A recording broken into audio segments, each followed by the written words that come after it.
It's something we see time and again, isn't it? How events from the past, sometimes way back, can just cast this long, unsettling shadow over things we're dealing with right now. Especially when it comes to prejudice and that kind of misdirected anger. Exactly. Feels like some lessons, no matter how painful they were, just keep needing to be relearned. It's quite sobering when you think about it. It really is. Today, we want to tell you one of those stories. It's a true story, started on a summer night back in 1982, but its impact, well, it still resonates very powerfully today. This is the story of Vincent Chin. A really pivotal and deeply tragic story in American history. Absolutely. And in recounting these events, our aim is really to lay out what happened from now.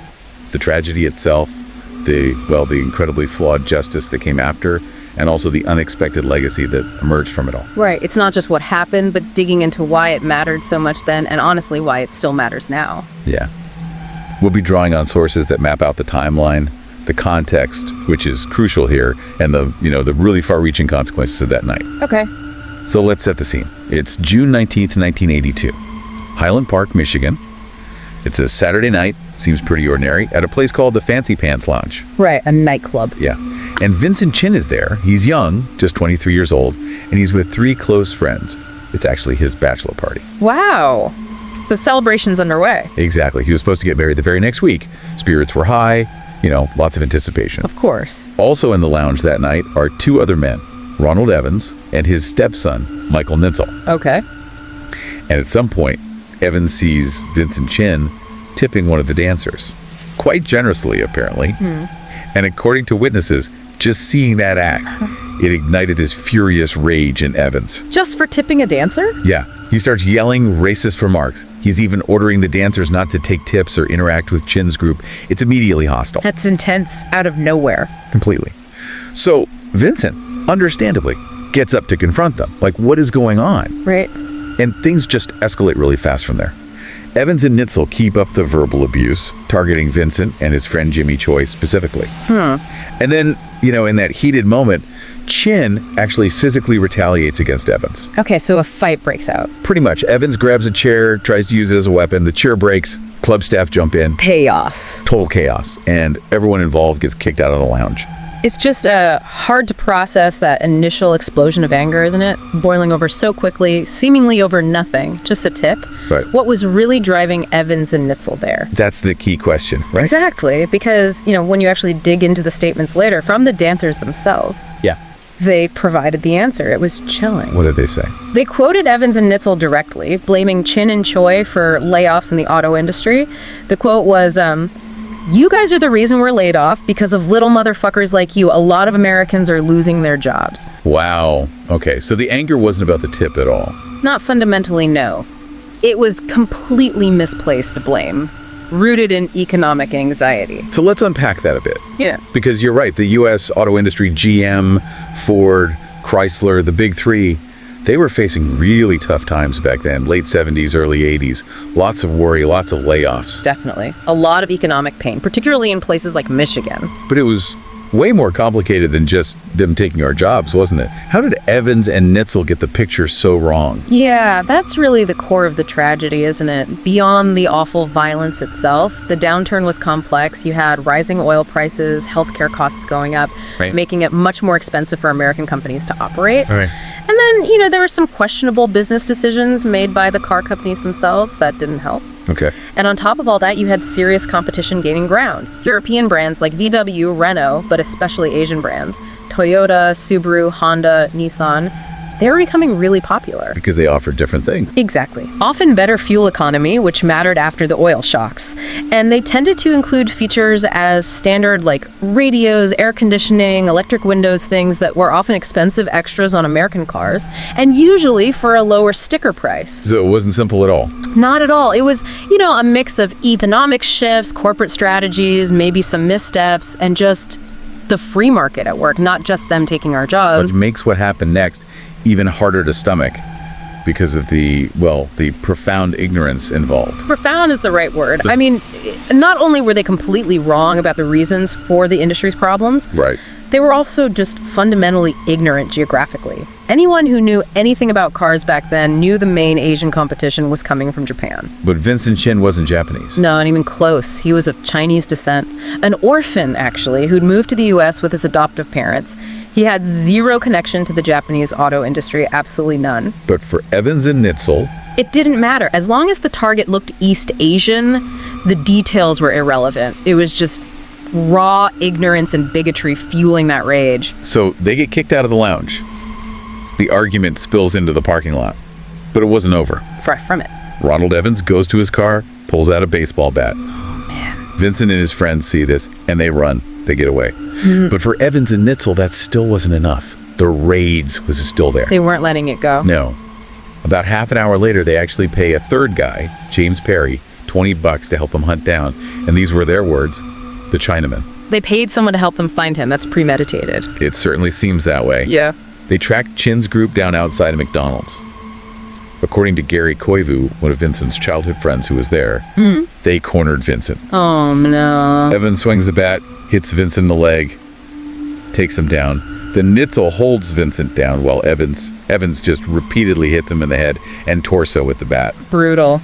Just absolutely brutal. Before he lost consciousness, Vincent's last words were apparently, "It's not fair." It's not fair, just gut-wrenching. Such a simple statement of truth in that moment. It really is. Customers inside the McDonald's, including 2 off-duty cops, they saw it happening. Okay, so there are witnesses. Intervention. Yeah, the officers rushed out, intervened, but the damage was already done. Oh. Evans reportedly told the police, "I didn't mean to hurt him that bad." Doesn't sound like it. No.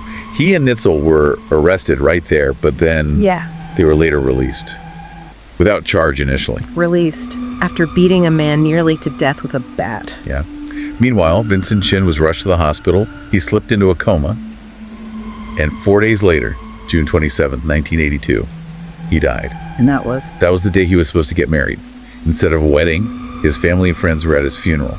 The grief, the anger, you can only imagine, especially for his family and the wider Asian American community. It's just unthinkable.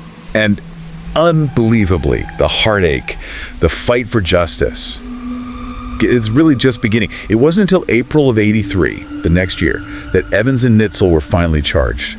Second-degree murder. Okay, so charges were eventually filed. Yes, but then came this shocking plea deal. The charge gets reduced to manslaughter. Manslaughter, after hunting him down. Exactly. And then came the sentence from the judge, Charles Kaufman. 3 years probation and a $3,000 fine each. That was it. Probation, $3,000 for beating a man to death. That was the sentence. And he delivered it without even notifying Chin's lawyers, making sure they wouldn't serve any prison time. That's astounding. How did he justify that? His justification, and this quote became infamous, was, "I just didn't think that putting them in prison would do any good for them or for society. You don't make the punishment fit the crime. You make the punishment fit the criminal." Wow. Fit the criminal. That phrasing, it really says a lot, doesn't it? It sounds like a rationalization. What does that signal about the biases potentially at play there? It absolutely sounds like one. And connecting it to the bigger picture, like you said, that statement was widely seen, especially then, as this cowardly but pretty clear admission that the judge just didn't value Vincent Chin's life. It left so many people wondering, what if the roles were reversed? What would the sentence have been then? Exactly. And this ruling, this $3,000 license to kill, Yeah. as it quickly became known. Yeah, that phrase really captures the outrage, doesn't it? The feeling that an Asian American life was just valued so cheaply. It does. It sparked massive public outrage. Demonstrations erupted, people demanding action. The outcry was actually so loud it led to federal intervention. Okay, so the federal government got involved. Yeah. Civil rights. Yes. In 1984, a U.S. district court sentenced Ronald Evans to 25 years for violating Vincent Chin's civil rights. Okay, that sounds more like justice. It seemed like it, but unfortunately it was short-lived. Oh no, what happened? The sentence got thrown out on appeal. A retrial was ordered, and this retrial was moved to Cincinnati, Ohio. Cincinnati, why there? Well, activists pointed out it was a community with very few Asian Americans.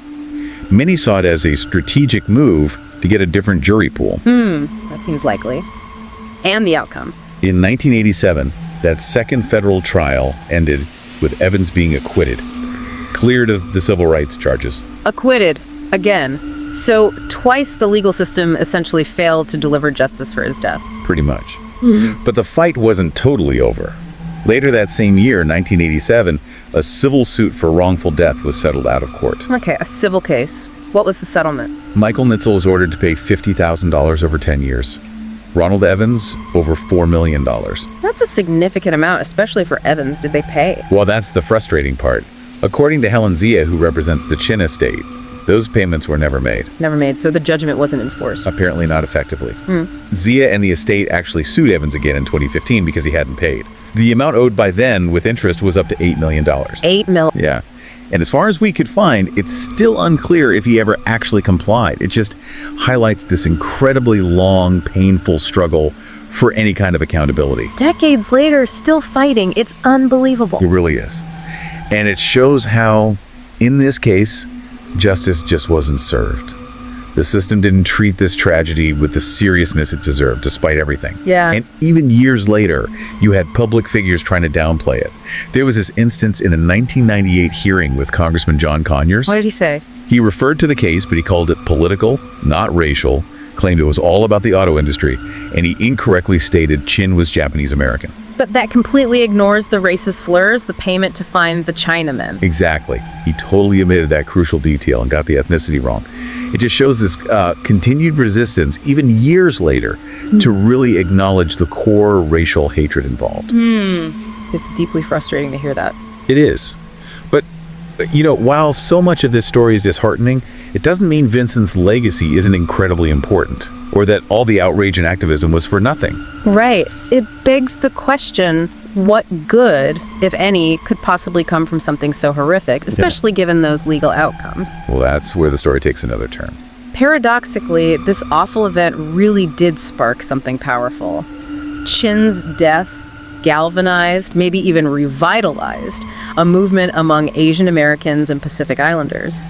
They stood up against the racism, against the xenophobia of that era. They refused to let it be swept under the rug. Exactly. They faced down hostility, demanded justice, and their relentless activism led directly to the first ever federal civil rights trial for a violation against an Asian American. And that's huge, isn't it? Yeah. Because before this case, before the outcry, Asian Americans weren't really explicitly seen as a protected class under federal civil rights law in the same way. That's monumental, yeah.